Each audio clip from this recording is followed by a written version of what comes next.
ගල්පුර දලදා මැදුරේ කප්තිතුවා අරඹන දේවාවේ කසකරු පෙරමුණ පන්දම දිලිසේ එන්නෙමු සාදු කියා දෙව්පුර නැතු පිට කරඬුව තැබුවේ නැටුව තාලෙට පාද තැබුවේ ජීවමාන බුදු වදිනා මගුලට එක්වෙමු සාදු කියා අලුත් නුවර සිට හොඬ අකුලාගෙන අලුත් නුවර සිට හොඬ අකුලාගෙන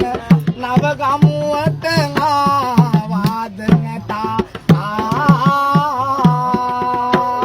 රත්තරනින් ඇත් රජු සරසා